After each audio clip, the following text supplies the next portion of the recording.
Welcome back to another edition of the Educational AD Podcast. We couldn't do these without the incredible support of our sponsors, and we want to start by saying thank you to all of them. First, thanks to our diamond sponsor, Varsity Brands, including BSN, Varsity Spirit, and Herff Jones. Varsity Brands, elevating student experiences in sport, spirit, and achievement. We also want to thank our platinum sponsors, including Ephesus Lighting, innovating a brighter future at every level. Gilman Gear, always a step ahead. Camp Mobile, where leaders communicate better. Hometown Ticketing, simple and easy online ticketing.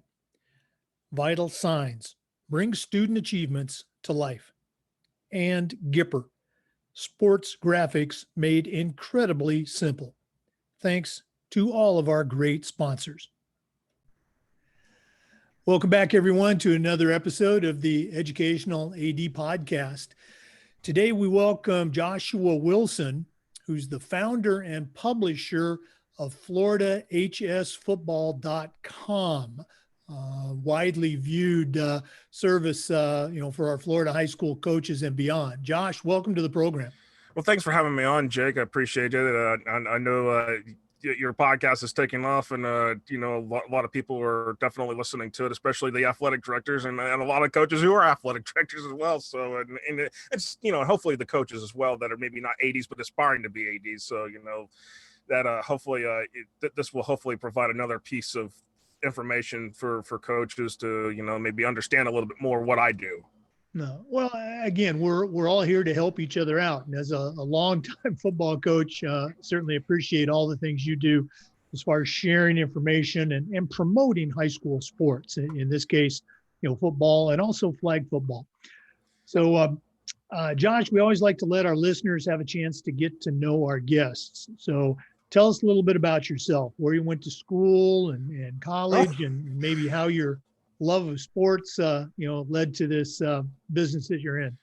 Well, I mean, my background, I went to Flagler College, so class of 2009. So it's been a while since I've been in the college side. I said 4 years, and that was enough. That was done. After that, I don't have no intentions of going any higher. I just like, okay, school after somebody in school, like I'm like, I just need other flow of options. And my major was communication, so this is what I do now is kind of a natural fit. But the way this happened, starting FloridaHSFootballcom, was just probably pure accident in a way, maybe because of the economy was back in 2009.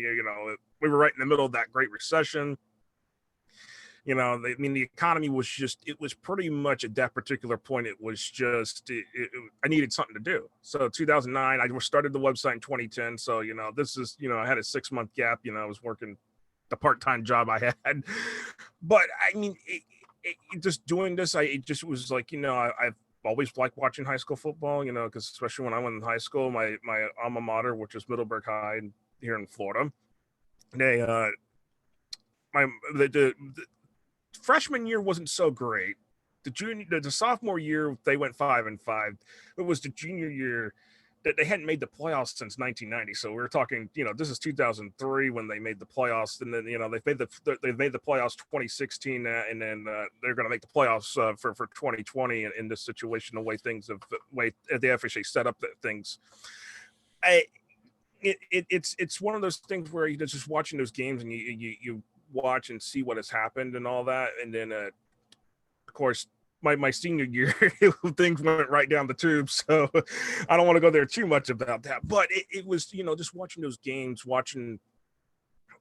watching football. But I just had a lot of football for most of my life, watching when the Jacksonville Jaguars were founded in 1995, that was kind of like, oh well, I have a team now to latch on to. It's not like I'm because I was born in Jacksonville. That's where I was born at. So, I've been North Florida all my life pretty much. So and now I'm in Gainesville. So not only that, my love of football goes to the Jaguars, Florida Gators, and of course high school football. And I don't, even though I have my alma mater, and I hope they do. I cheer inside for them to do well. I don't really want to. I really don't have a bias of anything with high school football because I just want to see all the teams do successfully well. It's about the kids at the end of the day, and that's what I look at it as. It's this is kind of fun, and then there's always a different storyline each week about how things are going because sometimes you think teams are going to go one way, but then they go a different way, and that's what makes it fun. So. It's always great to be able to talk to someone who has a real passion for what they do, and I can see that passion coming out. As you described, starting Florida HS football. For someone that, let's say an old dinosaur athletic director like me, someone that might be, new to Twitter, explain to our listeners who also include people across the country, exactly what Florida HS football provides for coaches and ADs and fans, if you will. Well, the main component's the website itself, which is where a lot of where the majority of the content lands at. Between game recaps, game previews, game forecasts for especially during football season, rankings, all state teams. So that in different features from time to time, and even Helmet Project, which I'm working on updating all that. By the time y'all listen to this, hopefully I will have it completely updated with everything with the helmets and things. I've got a new design that I've started working with, and it's really, really highly realistic on how it looks. So I definitely love it. And by the way, the friends of the Florida High School Athletic Association, they've used them on the state championship games, and especially on the digital video boards, and they came out really crisp. So that's one of the things I do with that. But I have the message boards, which are the forums, what I call them, and they are it's where people can just the community, which most of them here are in the state, or they're people that have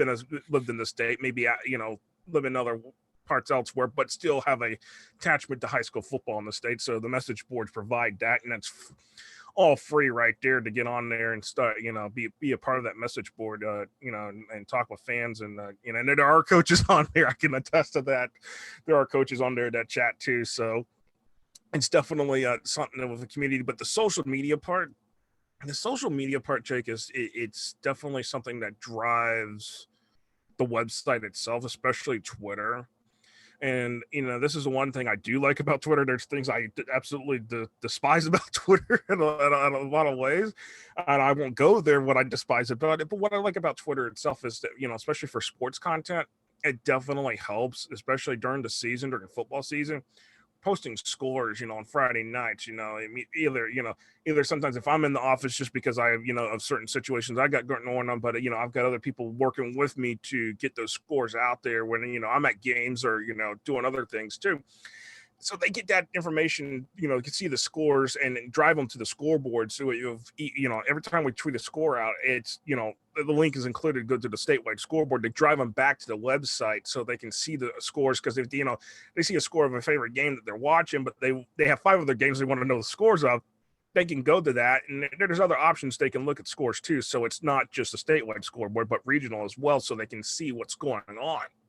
And, that's a big component during the season, and then especially during the playoffs, because I'll say this, during the last few years, I've watched my, traffic actually be higher in the playoffs than during the regular season. So that's, on a Friday night, which means, more people finally get in tune with things when it comes to playoff time, because they really want to know, okay, who's going to make it to wherever the state championships are going to be for that particular year. That's, they want to see what's going on. And there's definitely a big interest in this state. People want to say, oh, well, you'll turn out great talent in this state. You turn out, you have great coaches. We know the pay is not as great as what we would like it to be. I'm an advocate for paying coaches their worth, which I feel like that needs to happen at some point. But I know that's a bigger subject for another day. But the paying, with the coaches and stuff, with that, with the football itself in high school football in the state. the fans, with what we've got the talent, we've got everything in this state. That's why people are still driven to it. And that's why they latch on to something like this, that, they know where they can get the information. They know that it's there, especially in this day and age. And it's not a knock to newspapers, but when you're seeing, the coverage decline in newspapers because there's layoffs going on, having something like this where they still know they can get information, I feel like, this service is there, at least somebody's not going to let them down the line. And that's what I feel like that's the case here when I'm trying to provide a service that may be lapsing in some areas. And that's, and hopefully, as the years to come, and things get, bounce back better than what the economy is right this second with everything. I'm hoping maybe that I can grow this a little bit more in terms of, have a few people that's part-time, or even just, people that are contributing regularly, different features, different content stories that, you're not going to see elsewhere. So that's an ultimate goal, but right now, just what we provide now as it is, the social media drives back to the website. The scores go into that. And, growing the Twitter presence, Jake, I tell you, this is where in Twitter, FLAHS football is where you can find me at on Twitter. Growing that presence, it's not been overnight success.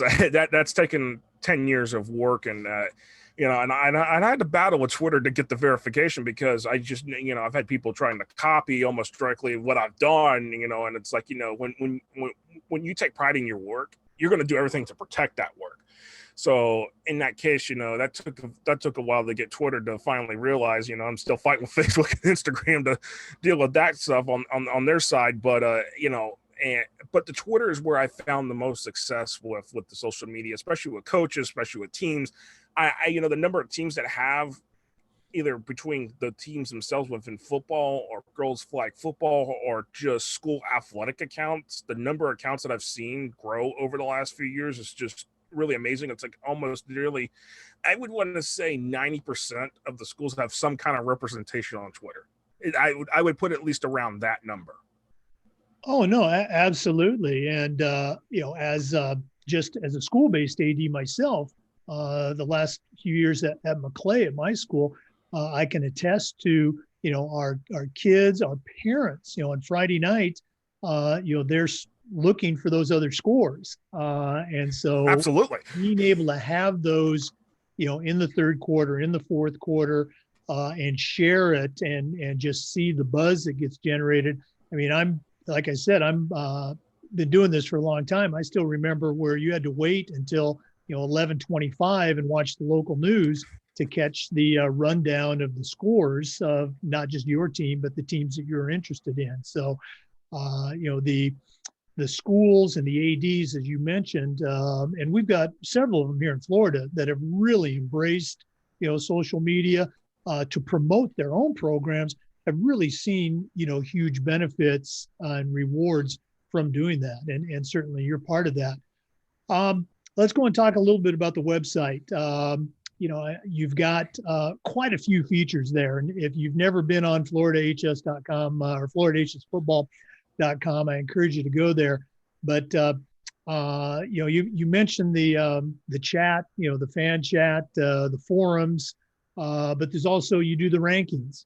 And, anybody that, has ever ranked something knows that you get 10 people in a room, you're going to come up with 10 different rankings. Talk a little bit about some of the good and maybe some of the not so good about, the rankings that you guys produce. Well, I could text this about rankings in all state teams, especially in football. Ranking, it's one of those things with rankings. It's just everything with rankings is subjective. It's always going to be subjective. You can't, no matter, you could run 40,000 scenarios and come out with 40,000 different rankings. If you had a computer like that, they would just generate that, like the political pundits would do. But in this, for me, rankings, I look at it based upon, okay, the FHA classifications. That's what I go, okay, you got 4 regions in the FHA classifications. All right, rank the teams based upon how they're doing in their region. Okay, that start with that, then rank the state, for that particular class. And then I go for the top 25. That's the overall. Then, okay, if you got to be ranked in your class to be ranked in the top 25. That's the way I look at it. That's how I approach it. So that, that kind of gives you insight. Now, I may differ from what you see on some of the national rankings, because what the national rankings might be looking at is just strictly from a data standpoint, not necessarily from, okay, looking at the schedule standpoint of, okay, a team, not, you could have two teams that are 5-0, but when it comes to quality of schedule, you have to really look deep down into that schedule. And, those two, the two 5-0 teams are going to be totally different on when you start to look at them. That's how I approach it. Is who have you played? What have you played? And what does the future look like? Because I do take into consideration, and what does the future schedule look like for a team? Because I feel like that's important in a way, because, especially in the age of COVID, when game schedules have been changed out so many times, and I expect that to continue on for a little while until things start to settle down and get back into some sense of what we would know as normalcy in the sports world. Because I don't think normalcy really has existed since March of 2020. You throw the entire playbook out the door in terms of what normal scheduling looks like. You could throw that out the door, and I think in a lot of ways. But I have to keep all these factors into consideration, and I look at it this way: if I don't tick somebody off, I haven't done my job correctly. That's the way I look at it. If I have not made somebody mad, I haven't done my job correctly. When I make everybody happy, I know something's wrong. That's the way I look at it.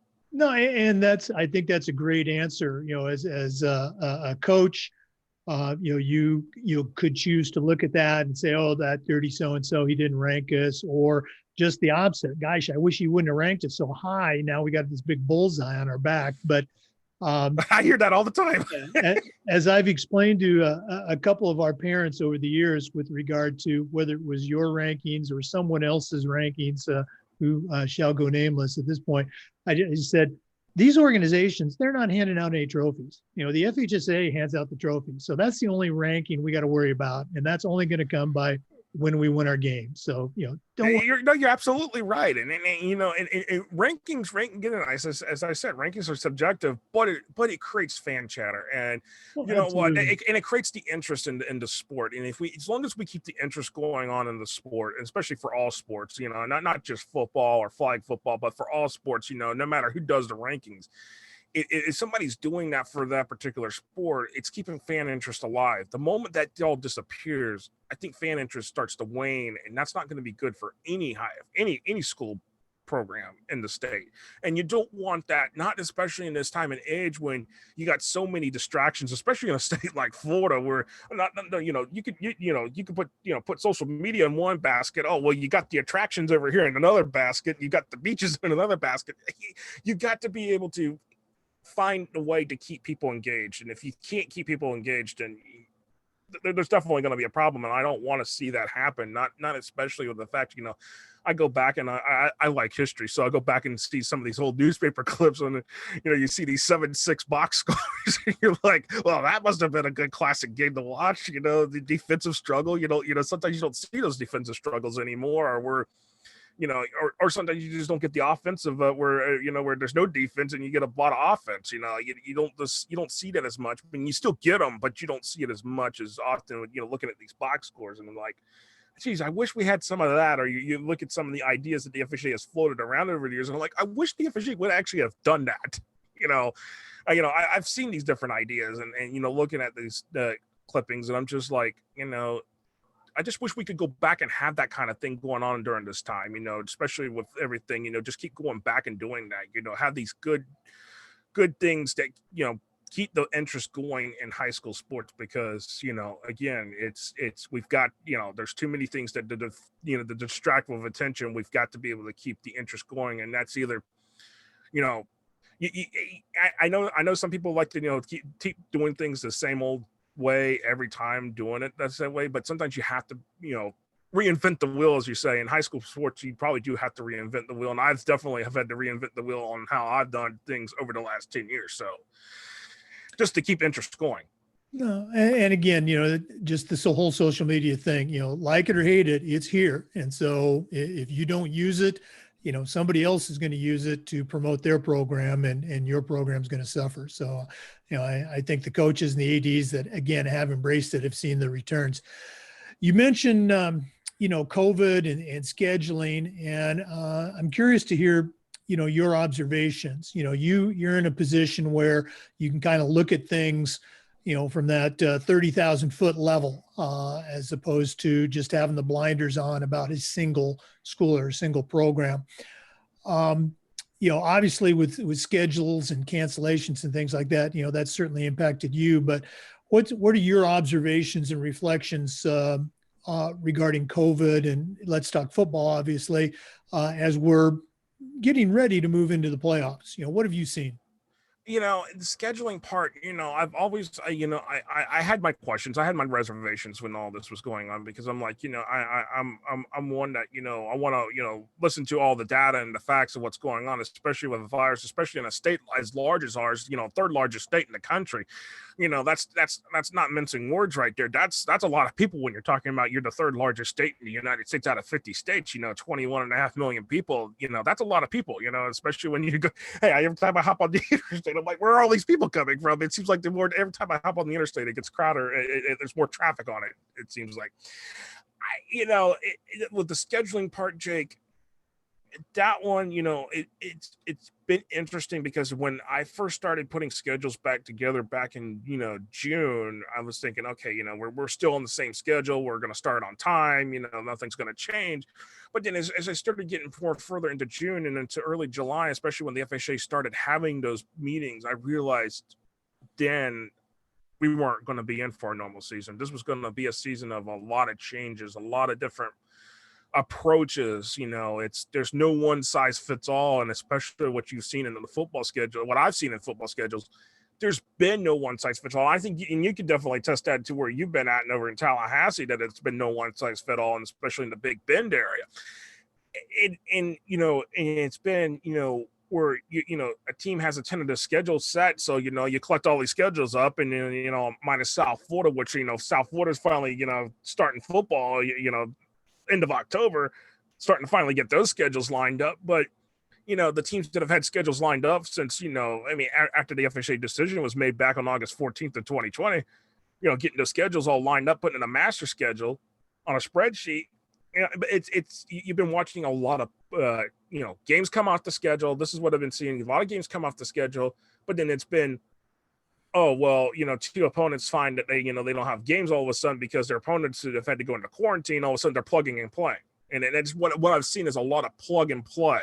Like, you sometimes find out that, teams are not, have come up with a 11th hour deal to play each other on Friday morning at 9:00. That's what I've seen. And when it comes to that fact, especially with postseason, postseason is going to be a different story. It's not going to be plug and play. It's either both teams are available, or if somebody goes into quarantine, somebody's going to the next round because they want to get the playoffs in.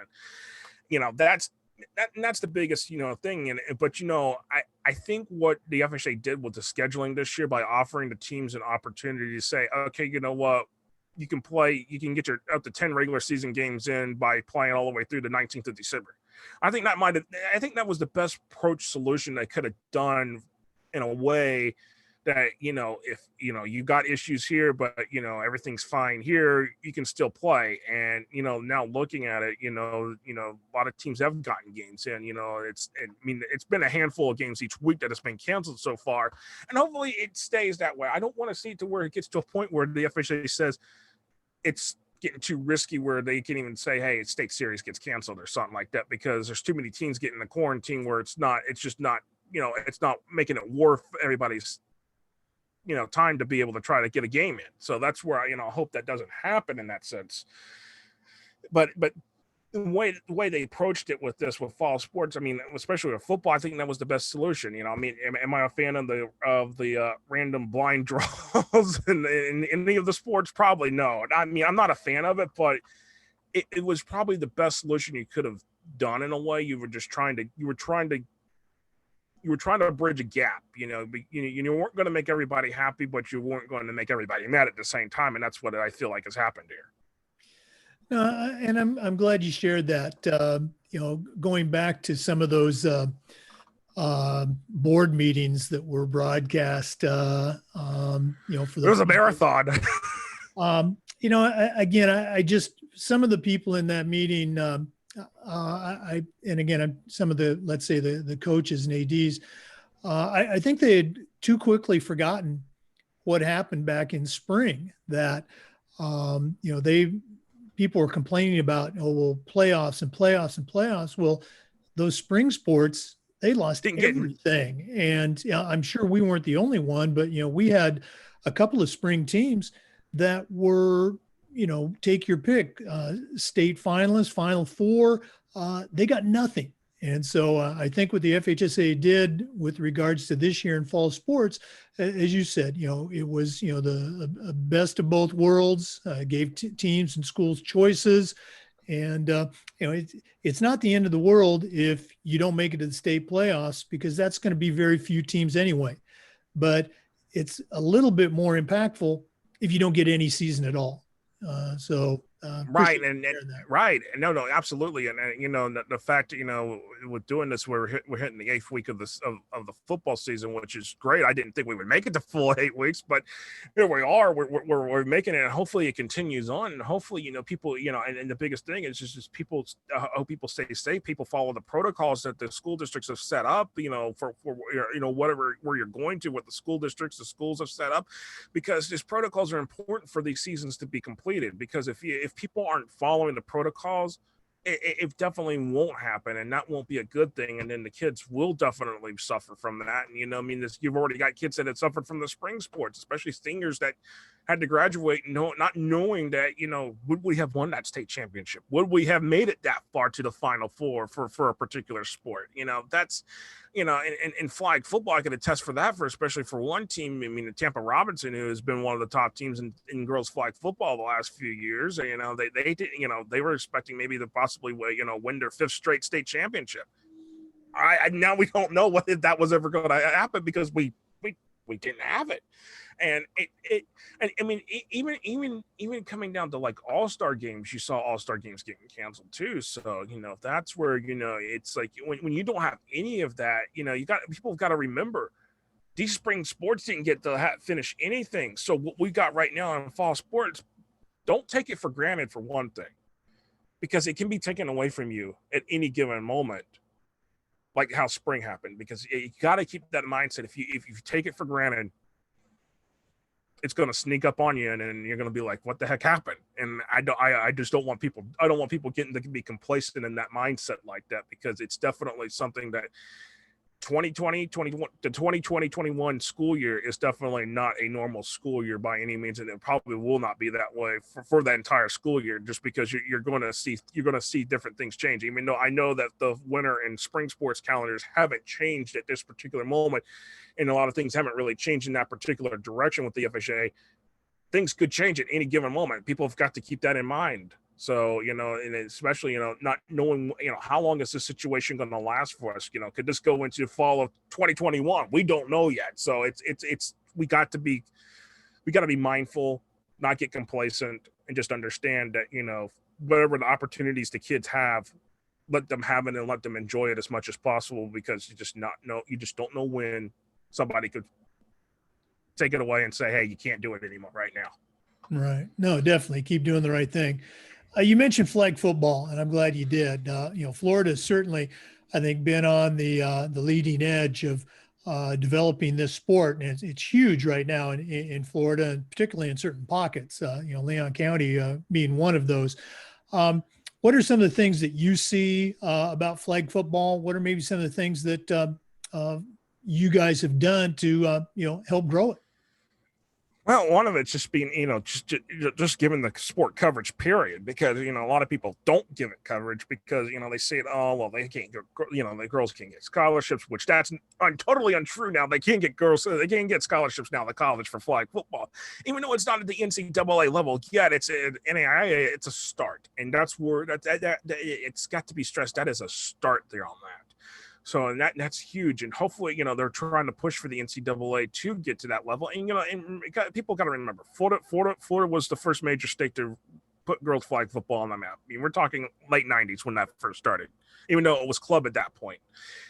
That's when it's really got it started. Then the FHA finally recognized it. It says 2002, 2003 school year. I believe that's the year that they recognized it as a sport, but then they finally full sanction back several years ago.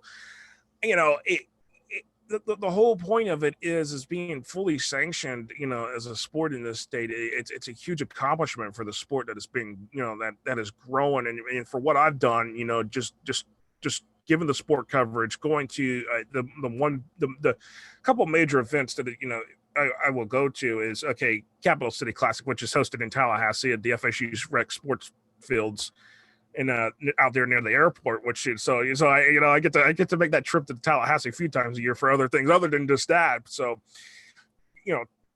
that event, the Tampa Bay Buccaneers, the last couple of years, and actually my last major event before going into high school football games this fall, the last major event that I actually had a road trip, actually get on the road and drive more than 30 minutes to somewhere, was the girls flag football preseason event with the Tampa Bay Buccaneers at One Bucks Place, which went over for a span of 4 days.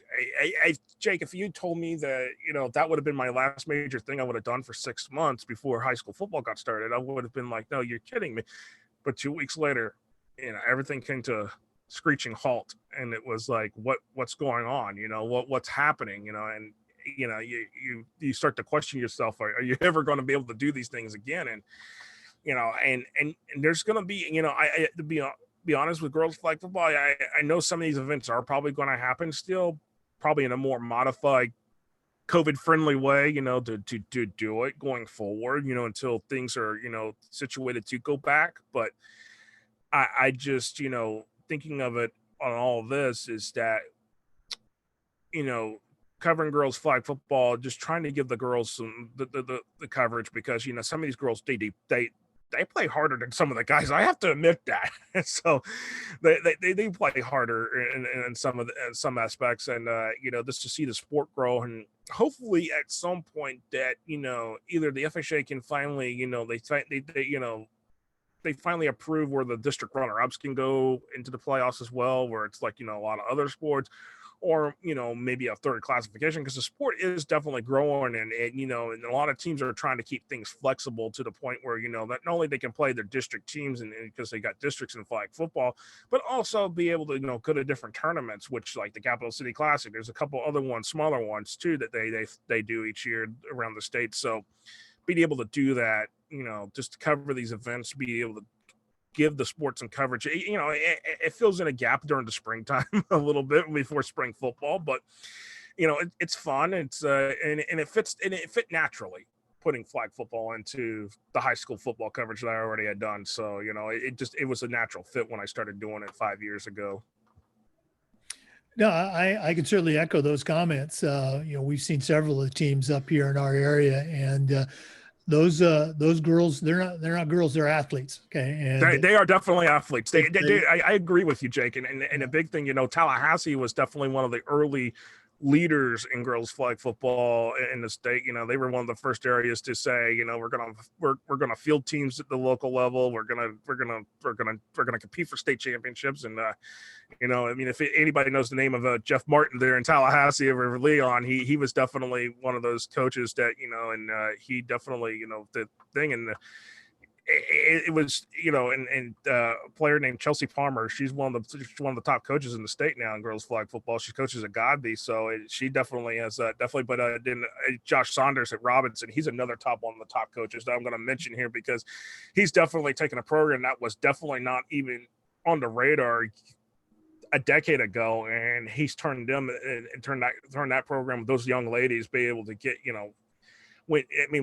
5 out of 6 years state championships. They probably would have been 6 out of 7 of the last six out of the last 7 years winning state championships. It's one of those things that to see a sport that can cultivate something that you see with tackle, you see it in girls flag football, you're seeing that culture cultivate, and it's and of course for a lot of athletic directors, they look at the sport to see the popularity, but also think probably like, yeah, it's nice on our budget too at the same time, because it is definitely one of the cheaper sports to run in this state, and but definitely one of the more fun sports to watch too.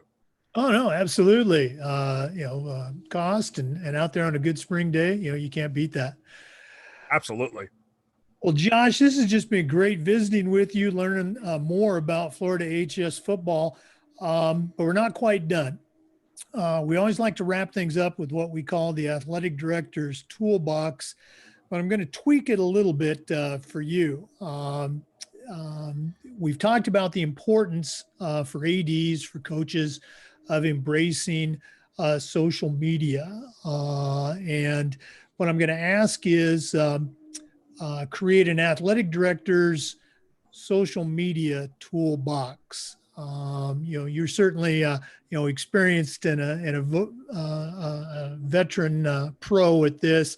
I've in the past few years grudgingly kicking and screaming began to embrace some social media, but I'm far from an expert. So my question is this: I'm going to ask you to help coach up a new AD in this area of social media, but I'm only going to let you put 3 items in their social media toolbox. What 3 things are going to go in Josh's social media toolbox? Well, one, Twitter presence. I feel like that is the number one key thing. Twitter presence definitely is, because that's where a lot of people are at. A lot of teams are at. So I would put, a social media presence on Twitter. That if any out of all 3, that'd be the first thing I'd do. 2, figure out what you're going to want to post, especially if you know what kind of content you're going to post. Especially if you have an idea of what you're going to post on a weekly basis. Be a weekly schedule of games for all your sports. Something like that. Keep people engaged. Gotta do that. And number 3, I could go a whole bunch of different directions, but if there's really another, I'd say if I throw another presence to say social media, I would say if it came down to it where you really should need presence between Facebook or Instagram, I go Instagram, because people love photos. People love photos. And Instagram is a place where they go to especially photos. I mean, you don't have to post much in text on Instagram, but if you have a presence on Instagram, it gives fans that are on there that may not necessarily be on Twitter, but on Instagram, just because they don't like Twitter, but they like Instagram. It gives a connection to that, and they like photos, and that's the reason why they're on there. So, and I've noticed, to be honest with you, I've noticed that the presence is starting to grow for a lot of teams on Instagram. They're starting to grow that either at teams or school athletic accounts. So there's definitely that presence, and I definitely feel like that's that third tool I'll put in the toolbox. No, that's all great stuff, and I know you could probably go on and on. Oh yeah, absolutely. Josh Wilson, thank you so much for being our guest today. For our listeners, you can find him at FloridaHSFootball.com. That's also on Twitter. Any other places they should look for you, Josh? It's Twitter FLHS Football, and then it's Florida HS Football on both Facebook and Instagram. So those are the 3 main social media channels. I do got YouTube, but don't post a lot of videos there. So, but hopefully one day I'll get to start when I start launching some podcasts and stuff with video and stuff. That's where you'll be able to find a lot of stuff there too. So, and we'll keep it going and make it fun for everybody continuing forward. So just check it out, and don't be a stranger. Don't be shy. Give a follow. Give a like. Whatever it may be. I definitely appreciate everybody's patronage to especially during these tough times with everything that's been going on. Well, keep up the great work promoting football and all things sports here in Florida. And to our listeners, thanks as always for tuning in. Come back again next time for another episode of the Educational AD. Thanks again for listening. Remember, these recordings are also posted on the Educational AD FIAAA YouTube channel. Have a great day.